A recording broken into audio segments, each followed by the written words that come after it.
Welcome to expository lesson number 4. This is main idea, part 1 extension. You should be able to see a step symbol, there we go, at the top of your page.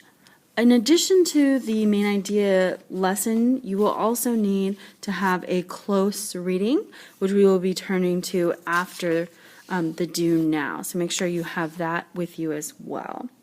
Okay, let's go ahead and read today's objective. Today I am defining the main idea of a text so that I can become a more critical reader of expository texts.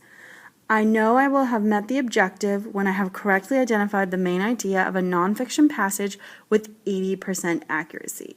Please at this time review the objective for the day, rate your current level of understanding with regards to the objective.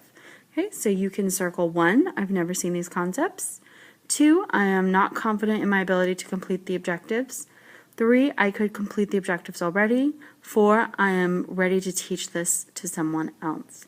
If you need additional time to bubble that in, please go ahead and push pause, bubble it in, and then get ready to move on to the next question.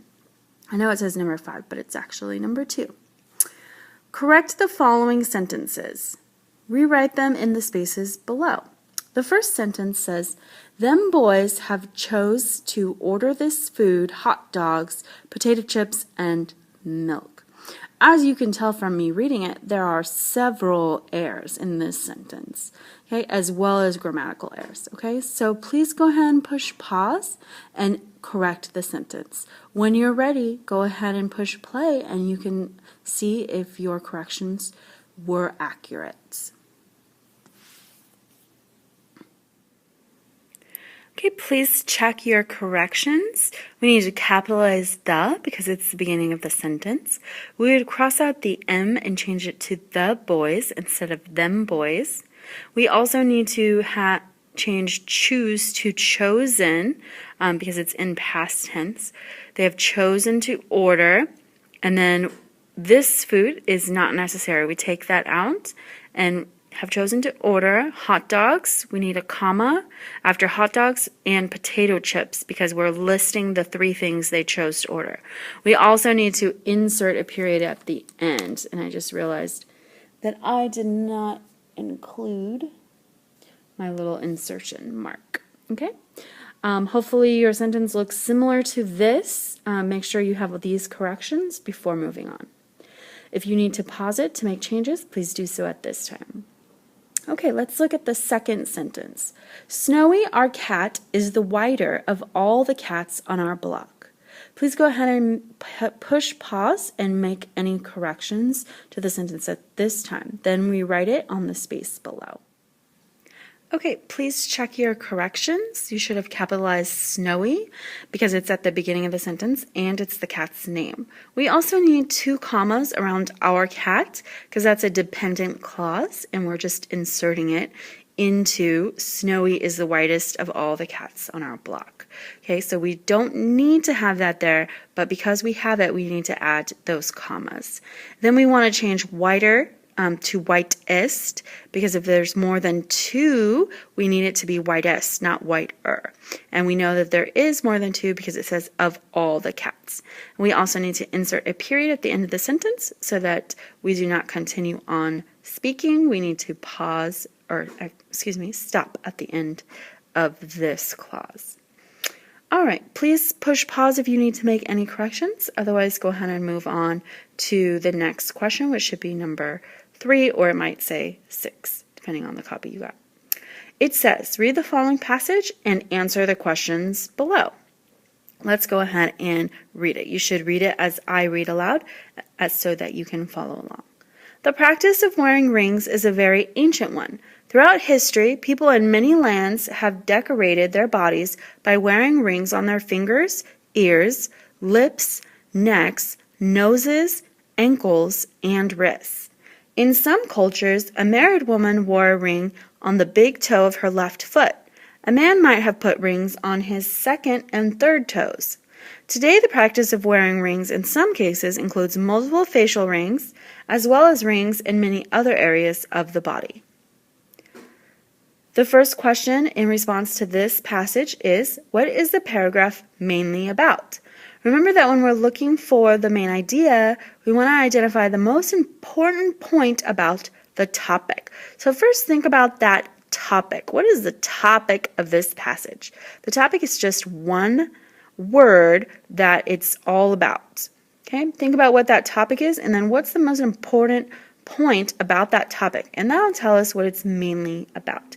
Go ahead and circle the correct letter that indicates what is this paragraph mainly about. Please go ahead and do that this time. When you're ready to move on, go ahead and unpause. Number 2, what title best summarizes the passage? Please read the following options and circle which one you think would be the best title. Go ahead and push pause if you need to think about it, and then when you're ready, you can hit play. Hopefully for what the paragraph is mainly about, you got the 4th option, which is how people throughout history have worn rings. The main point is looking at rings throughout history, right?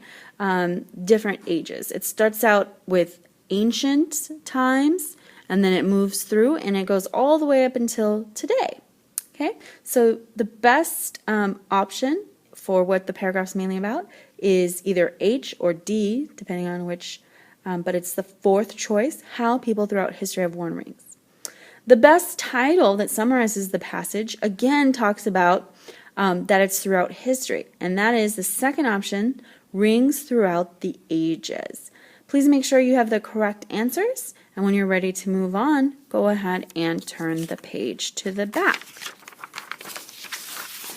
Because we're on the computers, we want to make sure that we understand what our expectations are while we're working independently. So let's quickly review the champs for computer use.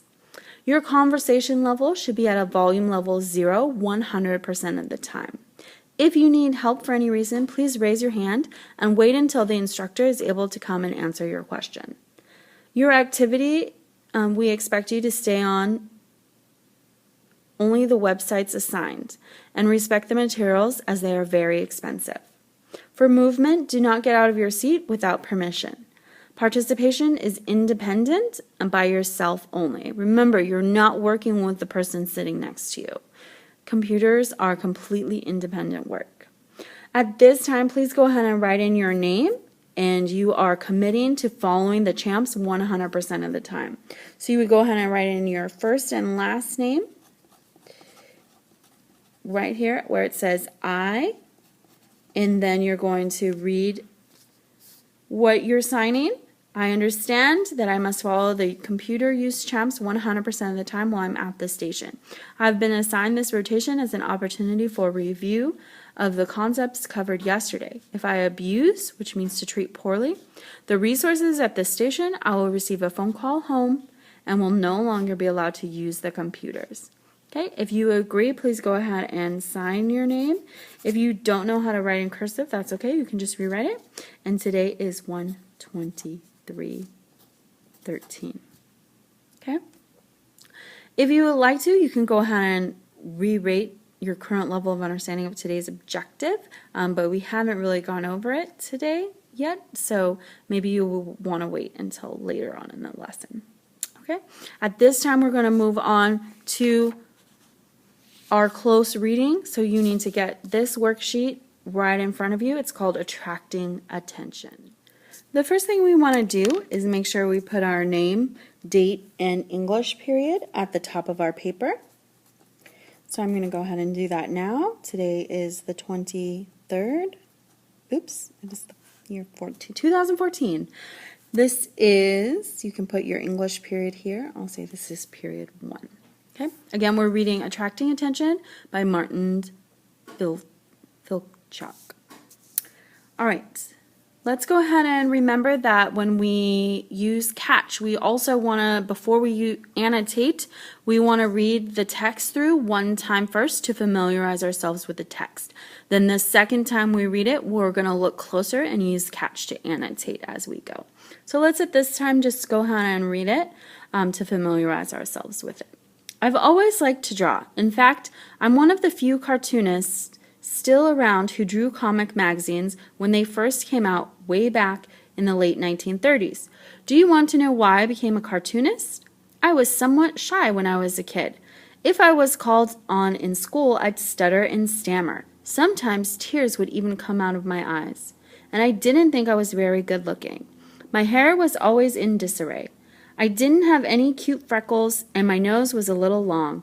In other words, I didn't think I was as attractive as some of my friends were. One thing I could do, though, was draw. So when I was in 5th, 6th, and 7th grade, that was how I could get the girls to take notice of me. I had a sense of humor, and when I'd draw little cartoons, the girls would look at what I was drawing. Some of them would even ask me to draw for them on their notebooks. One day in 7th grade, the teacher was asking questions. I was paying attention, but I was also drawing a cartoon of a cowboy or something, and the teacher saw it. She came over and accused me of not listening, then said, "Now tell everyone what I was talking about." I was able to come out with 100% of what she'd said. Then she took my drawing and stood up in front of the class and said, "How about that? Not only can Martin talk about the subject, but he was able to draw while he was listening." That was how my career got started. I liked to draw. I had a good sense of humor, and I was able to attract some attention. I guess it didn't matter that I couldn't do anything with my hair. Okay, let's go ahead and look back at the front. So we've just read it through once to familiarize ourselves. I did notice that there were some bolded words, and those are our vocabulary words. So let's preview our vocabulary before we read it through again. So that first word that's in bold is cartoonist. And a cartoonist is an artist that draws cartoons. All right, let's look at the next vocabulary word that is in bold. That word is pronounced stammer. And stammer is when you speak with involuntary breaks or pauses. Involuntary means you don't do it on purpose. Okay, let's look at our next word. The next word that's in bold is disarray. Disarray means to put out of order. Okay, so when it's talking about his hair was in disarray, it means his hair was always out of order. It was always messy. The next word is sense of humor. And sense of humor means appreciating or expressing humor. So he had a sense of humor that meant that he was able to express humor or to make people laugh or appreciate when he heard a good joke. Okay.